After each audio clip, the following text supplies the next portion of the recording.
What's going on, everyone? Alex here, and welcome back to the channel. And if you're new to the channel, welcome. Today's video is definitely gonna be different. I'm gonna be talking about the iPhone SE 2022.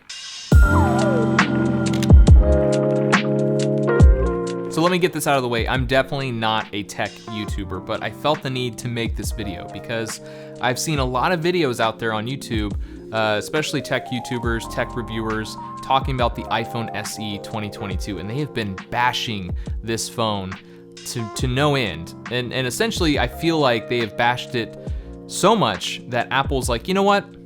We're just not gonna make the phone anymore. That's the rumor. The rumor is that iPhone SE is just, it's done. And that actually makes me really, really sad because the iPhone SE 2022 doesn't suck. And here's why.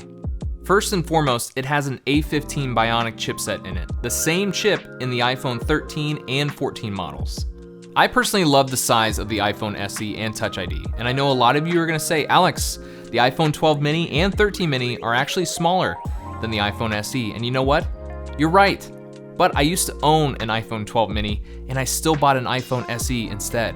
The iPhone 12 mini's battery health was absolutely abysmal.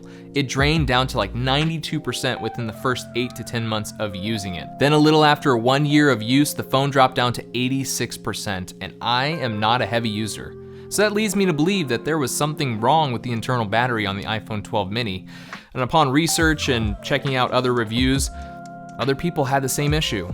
And they actually increased the battery size on the iPhone SE 2022. And with its small size and small screen, it lasts me all day. And as I stated before, I'm not a heavy user. So if you're not a heavy user, it'll definitely last you all day. And with owning the phone for 6 months, it is still at 100% battery health. Tech YouTubers and tech reviewers have one singular complaint with the iPhone SE, and that's its design. They call it outdated. Yes, I know. We all know that it's an outdated design. That's the whole point of the iPhone SE. It's meant to have an older design to keep costs low. That's the whole point. If people want the latest iPhone with all the bells and whistles and Face ID, there's an iPhone for that. But if you want a cheaper option with just updated internals, there's an option for that. Speaking of bells and whistles with all the latest iPhones, let's say you want some of those features with your iPhone SE. For instance, MagSafe. I love MagSafe. Loved it with the iPhone 12 mini. Was a little disappointed to lose it with the iPhone SE.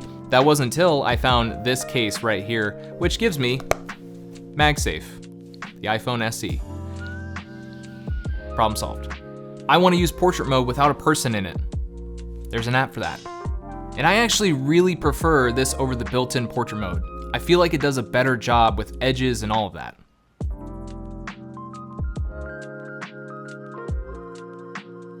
Let's say you want night mode for your SE. Guess what? There's an app for that.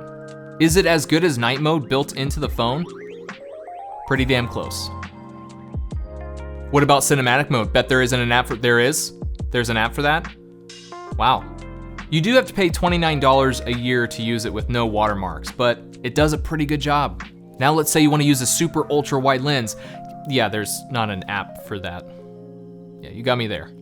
This iPhone SE just has one lens. But when I had the iPhone 12 mini, I rarely used the ultra wide lens. It was fun at first. I used the crap out of it at first. Really fun. But the images always turned out super distorted, being that it's a super ultra wide lens, and grainy. Very, very grainy. The image quality out of the ultra wide lens was not very good, so I just usually stuck to the main rear shooter.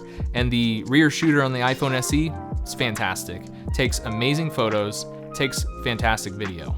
Look, I know the future is all screen and no Touch ID, but I'm gonna continue using this phone and loving this phone. I just wish all the tech YouTubers and tech reviewers out there would just let us have this phone in peace. Well guys, that does it for me on this video. I hope you enjoyed it. Subscribe if you aren't already. Tap that notification bell so you can be notified when I upload a new video. And if you like this video, give it a thumbs up. Till next time, shoot to create.